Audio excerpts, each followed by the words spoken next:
Hello বন্ধুরা, আমি তুহিন রিভিউলজি চ্যানেলে আপনাদের প্রত্যেককে স্বাগত জানাই। এখন কথা বলবো নতুন তামিল সিনেমা ট্যুরিস্ট ফ্যামিলি, যেটা ডিজনি প্লাস হটস্টারে এখন জিও হটস্টার হয়ে গেছে। তা ওখানটায় চলে এসে হিন্দি ডাবড সহ আমি এই সিনেমাটা দেখে উঠলাম। তা কেমন কি লেগেছে এই সিনেমাটি আজকে আপনাদের সাথে সেটা নিয়ে আলোচনা করব। তা আলোচনা করার আগে যদি ছোট্ট করে এই সিনেমাটার গল্পটা বলি, তা এখানটা একটা ফ্যামিলির গল্প দেখানো হচ্ছে। ফ্যামিলিতে 4জন মেম্বার, দুইজন ছেলে এবং স্বামী স্ত্রী। তারা ইনলিগাল ইমিগ্রেন্ট করে চলে আসছে হচ্ছে শ্রীলঙ্কার থেকে তামিলনাড়ুতে, মানে ইন্ডিয়াতে আসছে। এবার আসার পর তারা একটা পাড়াতে গিয়ে উঠছে একটা কলোনির ভিতর। এবার সেই কলোনিতে তাদেরকে অ্যাকসেপ্ট করে কিনা, এবং অন্যদিকে আরেকটা ঘটনাও ঘটছে, একটা বোম ব্লাস্টের ঘটনা, যেখানটা পুলিশ ইনভেস্টিগেট করছে যে একটা হয়তো শ্রীলঙ্কান কোনো টেররিস্ট গ্রুপ এই আততায়ী ঘটনাটা ঘটিয়েছে। এবার এই যাবতীয় বিষয়ের জন্য কি এই ফ্যামিলিটাই কি দায়ী, আর এই ফ্যামিলিটাকে আদৌ কি সবার মন জয় করতে পারবে কি পারবে না, এবং এই ফ্যামিলিটা কি ট্যুরিস্ট মানে টেররিস্ট কিনা, সেই সব বিষয় জানতে হলে আপনাকে এই সিনেমাটা দেখে নিতে হবে। তা আমি বলবো যে 2 ঘন্টা 6 মিনিটের রানিং টাইম, খুব ছোট রানিং টাইম, খুব বেশি টাইম আপনার নেবে না। এবং তার সাথে সাথে এই সিনেমাটা যেই জিনিসগুলো দেখায়, আপনার টাইম কিন্তু একদম ওয়ার্থ ওয়াচ কিন্তু হবে। যদি আপনারা এই সিনেমাটা দেখেন, মনে হবে না যে এই টাইমটা আমি কোথাও গিয়ে নষ্ট করেছি। যদি আমার কথা আপনাদের বিশ্বাস হয়ে থাকে, একবার এই সিনেমাটা গিয়ে জিও হটস্টারে গিয়ে দেখুন। অবশ্যই কিন্তু আপনাদের কিন্তু খুব ভালো কিন্তু লাগবে এই কাজটা, আশা করি। তাই এইখানটায় যেইভাবে জিনিসগুলো উঠে আসে না, সেগুলো খুব দুর্দান্ত লাগে। এবং আমি এই সিনেমাটা দেখতে জাস্ট কিছুক্ষণ আগেই আমি সিনেমাটা দেখে উঠলাম। তো আমি সিনেমাটা দেখতে দেখতে একটাই কথা ভাবছিলাম যে এই যে এই ট্যুরিস্ট ফ্যামিলির যে এই ফ্যামিলিটাকে দেখানো হয়েছে, যে হেড অফ দ্য ফ্যামিলি, যেই লোকটি, ওনার নামটা আমি জানি না, ওনার নামটা অ্যাকচুয়ালিতে, বাট ওনার ক্যারেক্টারের সাথে না অনেকটা ম্যারেগানের কার্থির যে ক্যারেক্টারটা ছিল, অনেক সিমিলারিটিস কিন্তু পাচ্ছি। এবং সিনেমাটা দেখতে দেখতে আমি এই কথাটা ভাবছিলাম যে বাস্তবে এই টাইপের মানুষ আদৌ এক্সিস্ট করে কি না। তার একটাই কারণ হচ্ছে, দেখুন, এই যে আমাদের দৈনন্দিন জীবনে এত কিছু ঘটছে, এত মানুষ দেখি চারিদিকে, কিন্তু সত্যি কথা বলতে গেলে আমরা কিন্তু মানুষকে কিন্তু খুব একটা ভালো মানুষ কিন্তু পাই না। বেশিরভাগ খারাপই কিন্তু বেরায়। মানুষের মধ্যে লোভ আছে, ঈর্ষা আছে, অহংকার আছে, নানা রকম জিনিসপত্র কিন্তু মানুষের মধ্যে আছে। মানুষ পারফেক্ট অবশ্যই হয় না। কিন্তু এই দুটো ক্যারেক্টারকে দেখে মনে হচ্ছে যে আদৌ কি এরা এক্সিস্ট করে দুনিয়াতে, এবং এক্সিস্ট যদি করে, দুনিয়ার কোন প্রান্তে আছে, আমি সেই মানুষগুলোর সাথে সত্যি দেখা করতে চাই। এই দুটো ক্যারেক্টার সত্যি আমার খুব মন জয় করে নিয়েছে। এবং মেয়ার এগানের পর আমি বলবো যে এই সিনেমাটা আমার সত্যি মানে মনটা খুব জয় করে নিয়েছে। কিন্তু আমার এই যে ফ্যামিলিটা নিজেদের দিকপত্রগুলো উঠে আসছে, যে ফ্যামিলির মধ্যে বড় ছেলে যে আছে, বড় ছেলের সাথে দুইজন বাবা এবং বড় ছেলে, তারা দুইজন দুইজনকে ভালোবাসে, কিন্তু তাদের ভালোবাসাটা ঠিক ব্যক্ত করতে পারে না একের অপরকে। এই জিনিসটা বা খুব মানে ওদের বাবা ছেলের মধ্যে একটা ভুল বোঝাবুঝির কারণে একটা দূরত্বও আছে। সেই জিনিসগুলো সিনেমার মধ্যে এত সুন্দর করে উঠে আসে না, সেগুলো দেখতে কোথাও না কোথাও খুব সুন্দর লাগে। এখানটা একটা ছোট্ট বাচ্চা আছে, কাইন্ড অফ পোতপাকাও বলতে পারেন বাচ্চাটা। বাচ্চাটা হেভি মিশুকে একটা বাচ্চা, মানে খুব টকেটিভ একটা বাচ্চা। দেখলেই আপনি বাচ্চাটার প্রেমে পড়ে যাবেন। বাচ্চাটা অনেক তামিল সিনেমাতে কাজও করেছে এর আগে। তো ওই বাচ্চাটার ক্যারেক্টারটা সত্যি আপনার মন কিন্তু সত্যিই জয় করে নেবে। এত সুন্দর ওই বাচ্চার ক্যারেক্টারটা। এখানটায় আমাদের ওনার ওয়াইফের চরিত্রে যিনি অভিনয় করেছে, সিমরান, সিমরান ম্যামের কাজও কিন্তু বেশ সুন্দর লেগেছে আমার। কিন্তু তার অভিনয়ও কিন্তু ব্যাপক লেগেছে। এবং বিশেষ করে এই সিনেমার মধ্যে মন জয় করে নেয় এই লোকটি, যিনি মুখ্য ভূমিকায় অভিনয় করে, যে পুরো জায়গার লোকেরা যেইভাবে ওনাকে লাস্টে আপন করে নেয়। এবং এই লোকটির অভিনয় এতটাই সুন্দর যে মনে হবে কি যে হ্যাঁ ভাই, এটাই আমার হয়তো চেনাশোনার মধ্যে কেউ একজন হতে পারে, এরকম টাইপের তার পারফরমেন্স। এবং এখানটা আভেশাম, যদি সিনেমাটা দেখে থাকেন, আভেশাম সিনেমাতে যে বিবির ক্যারেক্টারটা প্লে করেছে, তাকে এখানটায় ওই ফ্যামিলির বড় ছেলে দেখানো হয়েছে। ওই ছেলেটিরও অভিনয় কিন্তু বেশ ভালো। বললাম বাচ্চা ছেলেটার অভিনয় সেটাও খুব ভালো। এবং পারিপার্শ্বিক যারা সাপোর্টিং কাস্ট আছে, এই পাড়াটাকে যেভাবে দেখানো হয়েছে, তাদেরও প্রত্যেকের অভিনয় কিন্তু খুব ভালো। পারিপার্শ্বিক মানে সাপোর্টিং কাস্টে যারা আছে, প্রত্যেকের অভিনয় কিন্তু খুব ভালো। ছোট ছোট চরিত্রে যারা এসে না, তারাও কিন্তু আপনার মন জয় করে নিয়ে বেরিয়ে যাবে। একটি ছেলে আছে, সেটিকে আপনি দেখলে হয়তো জাজ করবেন যে হয়তো ছেলেটা সত্যিই সারাবি, ভালো না ছেলেটা, এরকম দূর থেকে একটা পয়েন্ট অফ ভিউ কিন্তু তৈরি হবে, যেটা পাড়ার লোকেরও কিন্তু পয়েন্ট অফ ভিউ তৈরি হয়েছে। কারণ পাড়ার কারোর বাড়ির সামনে বমি করে দিয়ে আসছে মদ খেয়ে, কারোর বাড়ির সামনে বিয়ারের বোতল ভেঙে দিয়ে আসছে।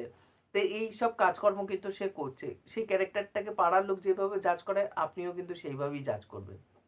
কিন্তু সিনেমার শেষে একটা পোর্শনে যখন সে একটা 5 মিনিটেরও একটা সংলাপ দেবে, একটা স্পিচ টাইপের দেবে কাইন্ড অফ, সেখানটাও না আপনার মনটাও এই ছেলেটি জয় করে নেবে, কারণ পারফরমেন্সটা এতটাই সুন্দর।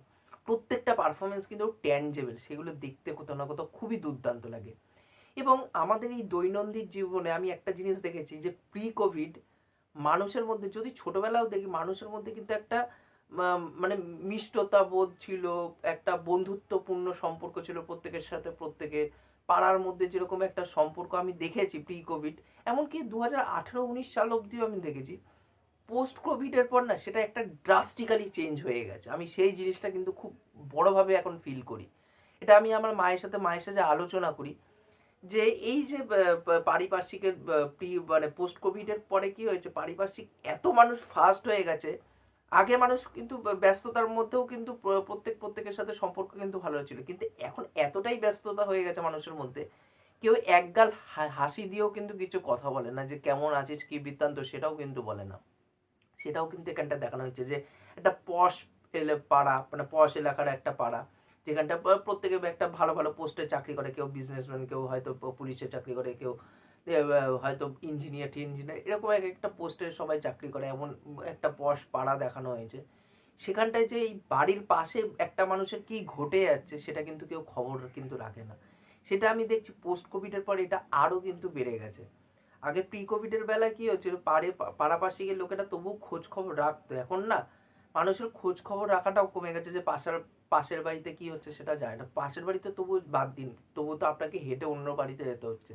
একটা ফ্ল্যাটের মধ্যে, এক ফ্ল্যাটের মধ্যে একটা জিনিস করছে, পাশের ফ্ল্যাট সেটা কিন্তু জানতে পারছে না, একই ফ্ল্যাটের মধ্যে কিন্তু মানুষ বসবাস করছে। তো এই জিনিসপত্রগুলো এত সুন্দর করে উঠে আসে, সেগুলো দেখতে কোথাও না কোথাও খুব ভালো লাগে। কিন্তু এই ইললিগাল ইমিগ্রেন্ট এই ব্যাপারটা হচ্ছে যেভাবে সিনেমার মধ্যে দেখানো হয়েছে, এই ইনলিগাল ইমিগ্রেন্ট যেভাবে সিনেমার মধ্যে দেখানো হয়েছে, হয়তো সেটা মানে জাস্টিফাইড নয়, কারণ বেশিরভাগ এখন ইনলিগাল ওয়েতে যারা দেশের মধ্যে ঢুকছে, আমাদের ইন্ডিয়ার মধ্যেই তো দেখতে পাচ্ছি, ওয়েস্ট বেঙ্গলেই অনেকগুলো বাংলাদেশি ধরা পড়েছে, ইন্ডিয়ার বিভিন্ন কোনায় কোনায় গুপ্তচর ধরা পড়ছে পাকিস্তানের বিভিন্ন।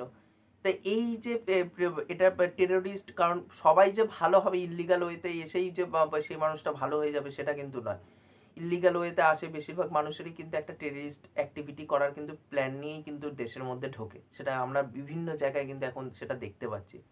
সেই জিনিসটা না দেখি একটা ক্রস কালচারাল একটা যদি ব্যাপার যদি সিনেমার মধ্যে রাখতো, আই থিঙ্ক বেটার হতো। এরকম হতো যে একটা মালায়ালি ক্যারেক্টার, কারণ তামিল সিনেমাতে মালায়ালি ক্যারেক্টারটাকেই ভালো দেখায়, আবার মালায়ালাম সিনেমাতে কিন্তু তামিল ক্যারেক্টারটাকেই বেশি দেখানো হয়।